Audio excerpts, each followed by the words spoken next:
Hello. आज हम आपको केंद्र की योजनाओं के बारे में बताना चाहते हैं। केंद्र की प्रमुख योजना जो इस समय है, जो हम सबके यूजफुल है, चाहे वो स्टूडेंट के हो, चाहे हम सब आम नागरिकों के लिए हो, तो सबसे अच्छी योजना जिसको केंद्र सरकार ने अभी सबसे अच्छी योजना थी प्रधानमंत्री आवास शहरी योजना, जिसमें 31 मार्च 2022 तक जिसकी डेट थी उसको बढ़ा दिया गया। कब तक? 31 दिसंबर 2024 तक बढ़ा दिया गया है। ये लेटेस्ट न्यूज है, जिससे कि सभी लोग इस डेट तक अप्लाई कर सकते हैं। इसको कौन सी योजना है? ये योजना है हमारी प्रधानमंत्री आवास योजना शहरी।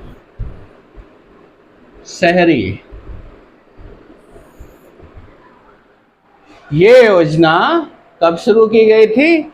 इसका 25 जून 2015 को ये योजना लागू की गई थी। किसके द्वारा लागू की गई थी योजना?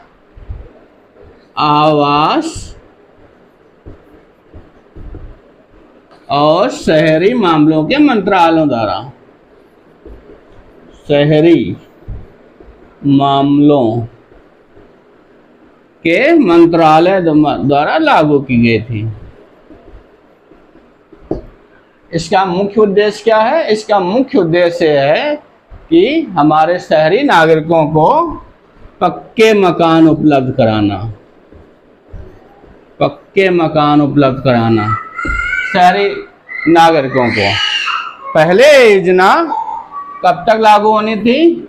31 मार्च 2022 तक योजना लागू होनी थी। इसका मुख्य उद्देश्य है कि सबको पक्के मकान उपलब्ध कराना। झुग्गी झोपड़ी को हटा के, जिनके पास झुग्गी झोपड़ी हैं, झुग्गी झोपड़ियों को इनको खत्म करना, इस कॉन्सेप्ट को बिल्कुल समाप्त करना।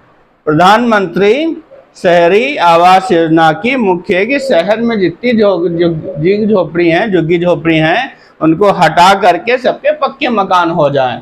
पहले केवल 31 मार्च 2022 तक थी, अब ये योजना 31 दिसंबर 2024 तक लागू है।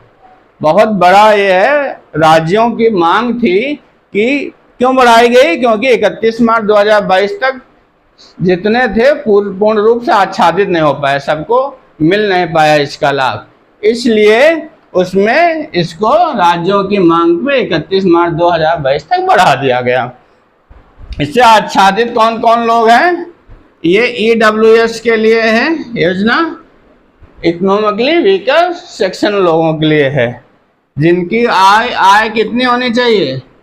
जिनकी आय, आपकी वार्षिक आय कितनी होनी चाहिए? वार्षिक आय जिनकी 3 लाख से अधिक ना हो।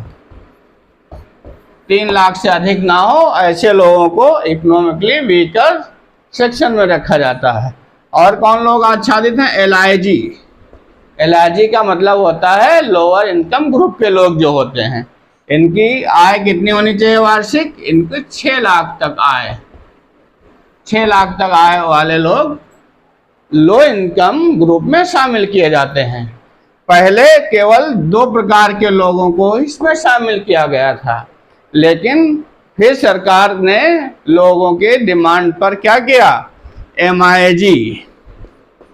MIG फर्स्ट फैमिली को शामिल किया। इसका मतलब होता है मीडियम इनकम ग्रुप वाले लोग जो होते हैं, जिनकी आय कितनी तक थी? 12 लाख वार्षिक तक थी, इनको भी शामिल कर लिया गया। और फिर MIG सेकेंड ग्रेड के लोग, जिनकी आय 18 लाख तक थी, इन लोगों को भी इस योजना में शामिल कर लिया गया। प्रधानमंत्री आवास योजना शहरी में इन लोगों को भी शामिल किया गया। इस प्रकार से 4 प्रकार के लोग, 4 कैटेगरी के लोग ईडब्ल्यूएस जो इकोनॉमिकली वीकर सेक्शन के लोग होते हैं, जिनकी वार्षिक आय 3 लाख रुपए तक होती है, और लो इनकम ग्रुप के लोग होते हैं जिनकी वार्षिक आय 6 लाख रुपए तक होती है। फिर इन लोगों को भी आच्छादित कर लिया गया डिमांड पे। ज्यादा डिमांड लोगों की आई कि जो थोड़े और आय वाले लोग हैं उनको भी इसमें शामिल किया जाए। तो मीडियम इनकम ग्रुप वाले लोग जो थे उनमें 2 कैटेगरी बनाई गई। पहले जिनकी वार्षिक आय 12 लाख तक थी, और दूसरे जिनकी वार्षिक आय 18 लाख रुपए तक थी। इन लोगों को भी इसका लाभ दिया गया। अब इसमें ये मुख्य ये है कि किस प्रकार से कितने आय तक या कितने तक हम ऋण ले सकते हैं, इन लोगों को कितनी सुविधा दी गई ऋण में। तो उसके लिए ये है कि 3 लाख जो आपके ईडब्ल्यूएस और एलआईजी वाले लोग हैं, इनके लिए आपको कितने सुविधा दिया है लोन की? 2,67,000, 2.67 लाख तक रुपए तक सब्सिडी इनको प्रदान की गई। इनके लिए कितने तक था? ईडब्ल्यूएस के लिए 30 वर्ग मीटर, 30 वर्ग metre carpet area. Carpet area का मतलब क्या होता है? कारपेट एरिया, सरल शब्दों में कारपेट एरिया का मतलब होता है कोई रूम है जितने में आपकी कारपेट बिछ जाए, मतलब दीवारों को छोड़ के जो एरिया होता है, जो क्षेत्रफल होता है, उसको कारपेट एरिया कहा जाता है। तो 30 वर्ग मीटर मतलब लगभग 323 वर्ग फुट की एरिया होती है। इतने एरिया वाले भूमि पर पक्का मकान निर्मित करने के लिए या उसका विस्तार देने के लिए, उसको अगर एक कमरा बना मतलब और वो दूसरा कमरा बनाना चाहता है, तो उसको इतने लाख तक अगर वो लोन लेता है, या 4 लाख लोन लिया तो उसमें से 2,67,000 रुपए पे इनको सब्सिडी दी जाती ब्याज में। कितने % सब्सिडी दी जाती ब्याज में? तो ईडब्ल्यूएस को 6.5%, जितना बैंक का साधारण ब्याज होगा, बैंक के ब्याज की दर में, ब्याज की दर में ये छूट प्रदान की जाती है। मान लीजिए बैंक की ब्याज की दर 8% है, तो 6.5% तो सब्सिडी हो गई, मतलब उस पे जो लोन होगा उस पे उनको केवल 1.5% ब्याज दर देनी पड़ेगी। कितने पे? 2.67 लाख रुपए तक। बाकी जो बचेगा उसमें जो भी बैंक की सामान्य दर होगी उस पे उनको ऋण चुकता करना पड़ेगा। और आपका जो एलआईजी था, एलआईजी के लिए भी कितना एरिया रखा गया? इनका एरिया रखा गया 60 वर्ग मीटर, 60 वर्ग मीटर रखा गया। इसका डबल, इनको भी इतनी सब्सिडी दी गई 2.67 लाख, और ब्याज दर में भी सब्सिडी कितनी? 6.5%। जितना ईडब्ल्यूएस के लिए ब्याज में दी गई छूट उतनी ही एलआईजी के लिए दी गई।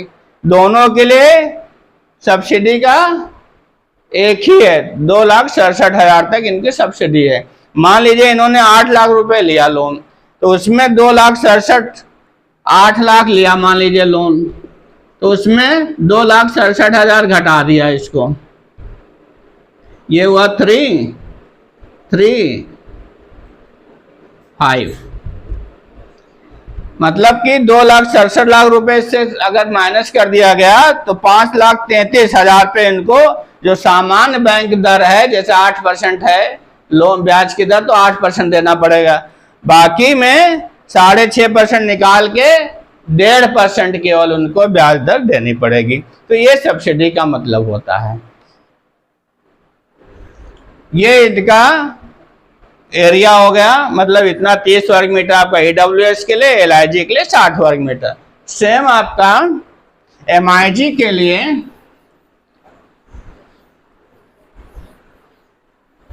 एमआईजी फर्स्ट कैटेगरी के लिए, एमआईजी फर्स्ट फैमिली के लिए फर्स्ट कैटेगरी थी, उसमें इनको कितना प्रदान किया, 2,35,000 रुपए सब्सिडी इनको दी गई। लेकिन ब्याज दर में छूट कितनी गई, ब्याज में सब्सिडी कितनी हुई इनको, ब्याज में छूट इनको दी गई केवल 4%। 4%, क्योंकि ये मीडियम इनकम ग्रुप वाले लोग हैं, इसलिए इनको ब्याज में छूट 4% दी गई और इनकी सब्सिडी भी इनसे कम दी गई। इनको कितनी दी गई, 2,35,000। मान लीजिए इन्होंने 10 लाख लोन लिया तो उसमें से 2,35,000 रुपए में केवल इनको 4% छूट दी जाएगी। मान लीजिए 8% बैंक दर है तो इनको 4% माइनस करके 4% केवल 2,35,000 रुपए में तक इनको कितना पड़ेगा, 4% बैंक दर पड़ेगा, ब्याज पड़ेगा। बाकी पे जो बचेगा उस पे सामान्य बैंक दर जो 8% है उतना पड़ेगा।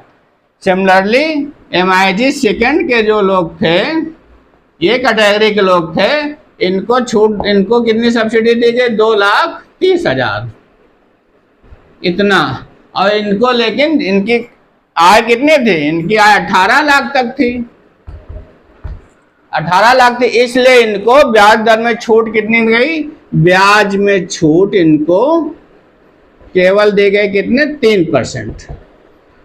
तो EWS के लिए ब्याज में छूट 6.5%, LIG के लिए ब्याज में छूट 6.5%, MIG फर्स्ट कैटेगरी लोगों के लिए भी 4%। जितना आय बढ़ती गई उतना इनकी सब्सिडी कम होती गई ब्याज में। अब आपके MIG सेकंड के लिए कितना किया गया, 3% किया गया छूट। ये हो गया, इनको छूट प्रदान किया गया। और ये भी शर्त रखी गई कि जब भी इंस्टॉलमेंट, जैसे आपकी फर्स्ट इंस्टॉलमेंट मिलेगी, फर्स्ट राशि मिलेगी, जो भी किस्त मिलेगी, फर्स्ट किस्त की जो राशि होगी उससे 36 महीनों में, 36 महीने मतलब 3 साल के अंदर उसका निर्माण पूरा करना होगा। ये फाउंडेशन है, इतना पूरा करना होगा। अब इसके लिए पात्रता क्या है, पात्रता कह सकते हैं आप, क्या है कि उस शहर का निवासी होना चाहिए। जैसे आप लखनऊ में या उत्तर प्रदेश के शहरों में कहीं भी अपना मकान निर्मित करना चाहते हैं पक्का अपने प्लाट पे, तो आपके लिए क्या होना चाहिए, अगर EWS है तो आपके पास 30 वर्ग मीटर मकान होना चाहिए, एरिया होनी चाहिए उसकी जमीन की। अगर आप LIG तो आपका 60 वर्ग मीटर होना चाहिए। इसके लिए आपकी इनकम 3 लाख वार्षिक होनी चाहिए। LIG के लिए इनकम आपकी कितनी होनी चाहिए, 6 लाख वार्षिक होनी चाहिए। MIG के लिए आपकी इनकम कितनी होनी चाहिए, 12 लाख। MIG फर्स्ट कैटेगरी के लिए 12 लाख वार्षिक होनी चाहिए। MIG सेकंड कैटेगरी के लिए आपकी वार्षिक आय कितनी होनी चाहिए, 18 लाख होनी चाहिए। आप जितना भी इनमें लोन लेंगे इस कैटेगरी के लोग, तो EWS के लिए छूट कितनी, सब्सिडी कितनी, 2,67,000 सॉरी। LIG के लिए 2,67,000 इसके लिए भी है, लेकिन MIG के लिए केवल 2 लाख। MIG फर्स्ट कैटेगरी लोगों के लिए 2,30,000 तक उसमें सब्सिडी पाएंगे।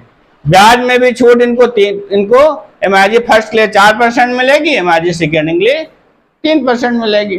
इसी तरह इनको ब्याज में छूट 6.5% मिलेगी, इतने रुपए तक, 2,67,000 तक। दूसरी कंडीशन ये है कि इसमें जो घर की सदस्य हैं केवल कौन कौन शामिल होंगे, इसमें शामिल होगा पति पत्नी, अविवाहित पुत्री और अविवाहित पुत्र। कौन लोग पात्र होंगे इसमें, पति होगा, पत्नी होगी, अविवाहित पुत्र होगा, अविवाहित पुत्री होगी। ये आपके किसमें शामिल किए जाते हैं, परिवार में शामिल किए जाते हैं, परिवार में। लेकिन अगर कोई भी इसमें अगर इतना अलग से वार्षिक आय पा रहा है, भले वो विवाहित नहीं है, तब भी उसको परिवार से अलग माना जाएगा। ये पारिवारिक आय होती है, इनकी पारिवारिक आय जोड़ी जाती है। पारिवारिक आय में इनकी सबकी आय शामिल होती है। सबकी आय मिला के जो डी है, जैसे EWS के लिए 3 लाख से ज़्यादा नहीं होनी चाहिए, और LIG के लिए 6 लाख से ज़्यादा नहीं होनी चाहिए, MIG के लिए फर्स्ट कैटेगरी के लिए MIG के लिए 12 लाख से अधिक नहीं होनी चाहिए, MIG सेकेंड कैटेगरी के लिए 18 लाख से अधिक नहीं होनी चाहिए। महिला, इसमें ध्यान दिया था कि महिला वयस जो महिला होती है, ज़्यादातर क्या होता है, इसके नाम मकान होना चाहिए, ज़मीन होनी चाहिए। नहीं है तो क्या होना चाहिए, पति के साथ संयुक्त रूप से भी होना चाहिए, संयुक्त रूप से हो सकती है। और अगर किसी पति के पत्नी नहीं है, मान लीजिए उसकी मृत्यु हो गई है, तो पति के नाम भी वो उसको सब्सिडी मिल सकती है, उसको छूट मिल सकती है, ये शामिल है। इसके लिए आवश्यक क्या है, क्या क्या आवश्यक होगा, आपको आवश्यकता क्या पड़ेगी इसके फॉर्म भरने के लिए, इसको आवेदन करने के लिए, ये बहुत ही महत्वपूर्ण है। आवश्यकता पड़ेगी आपको क्या, निवास प्रमाण पत्र होना चाहिए, निवास प्रमाण पत्र होना चाहिए। जहाँ के आपके निवासी हैं, मान लें उत्तर प्रदेश लखनऊ में आप आवेदन कर रहे हैं, तो उत्तर प्रदेश में लखनऊ शहर का आपको निवासी होने का प्रमाण पत्र आपको देना होगा। दूसरा क्या होना चाहिए, आपको आय प्रमाण पत्र देना होगा, आय प्रमाण पत्र देना होगा। तीसरा क्या होगा, आपका आधार बैंक अकाउंट से लिंक होना चाहिए, अकाउंट से लिंक होना चाहिए, लिंक होना चाहिए। आपका पैन आधार से लिंक होना चाहिए।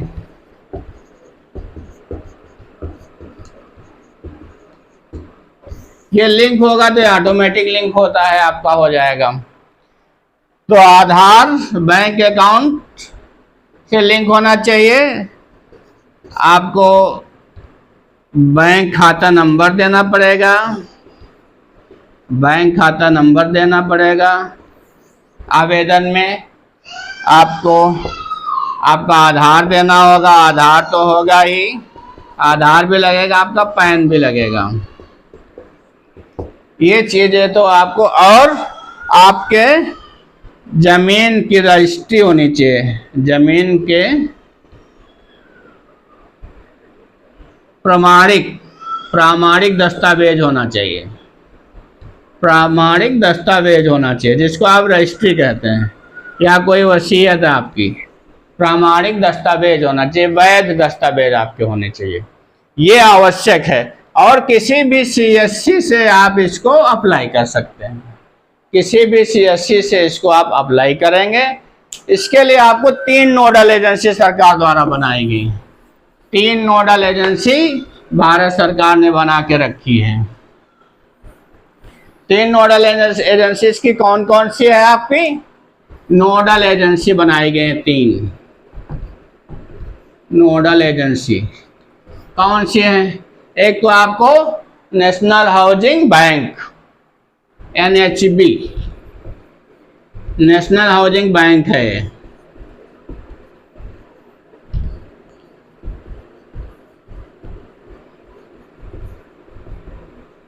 एक आपकी NHB जिसको कहते हैं ये हो गई, दूसरी आपकी स्टेट बैंक ऑफ इंडिया है, तीसरी आपकी हुडको है।